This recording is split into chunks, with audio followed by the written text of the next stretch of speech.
thì bỏ nó thì bỏ rồi cho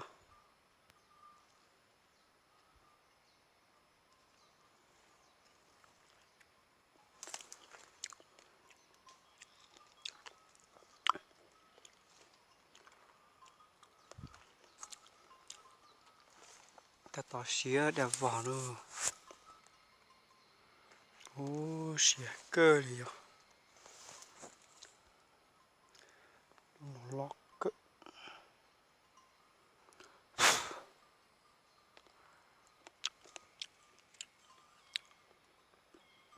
nó thì bỏ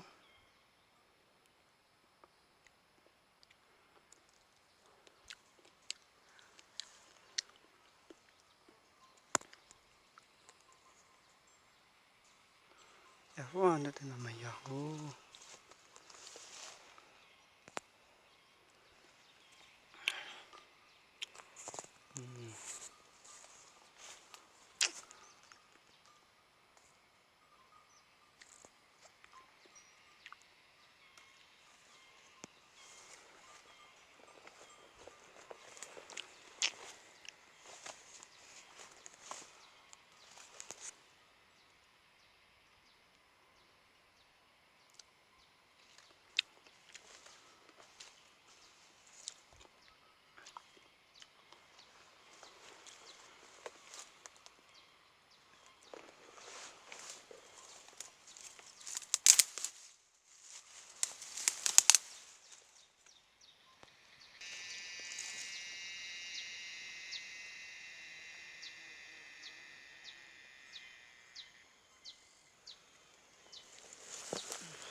ô sao nhung nó thì bỏ đi vô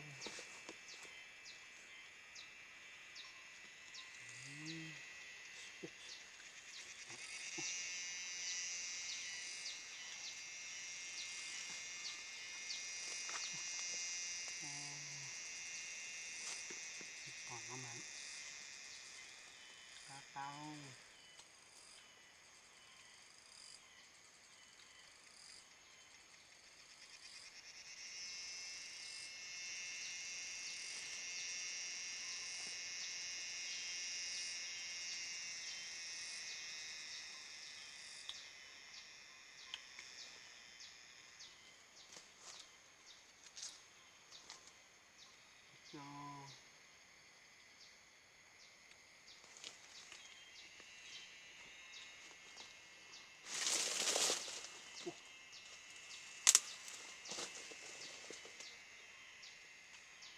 cho cho nó đến nó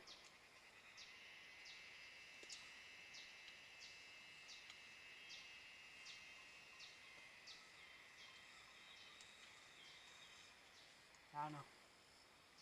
ô kìa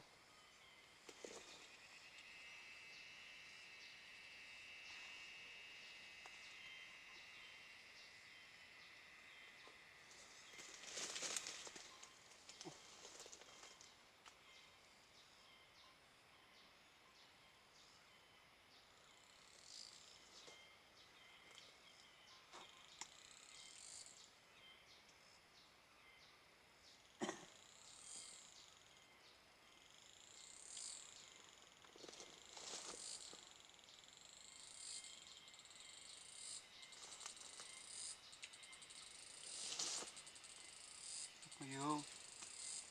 cái xanh nhiều là mình làm thịt bò đa chứ không rồi thịt bò đa nữa khó mình nữa thịt nọc tác vậy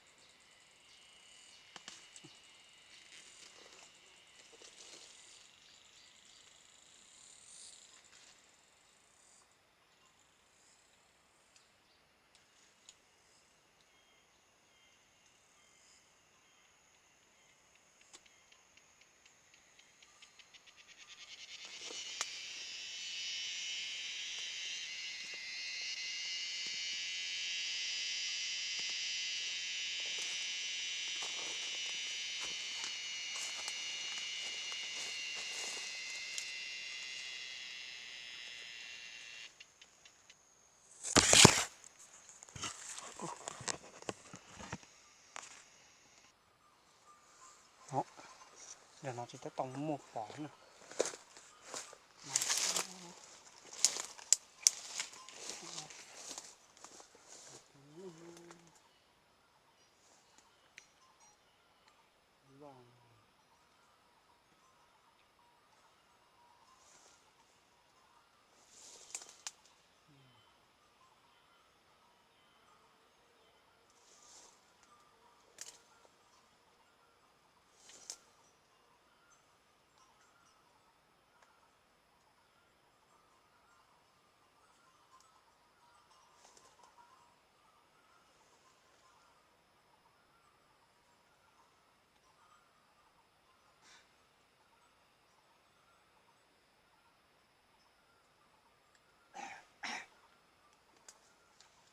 Không hiểu nó thì bỏ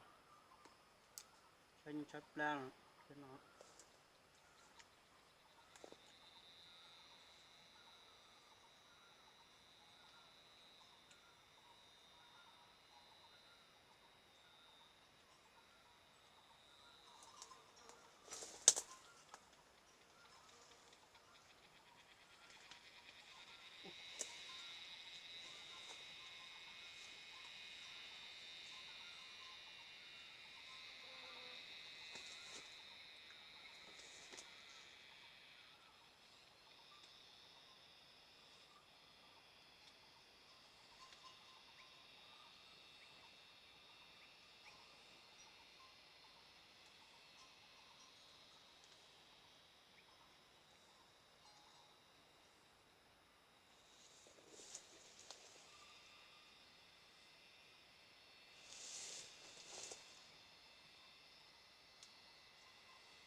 đây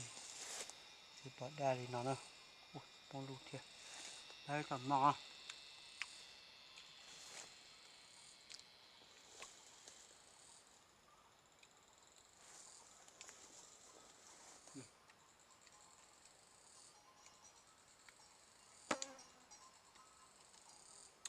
nó có này nó nữa.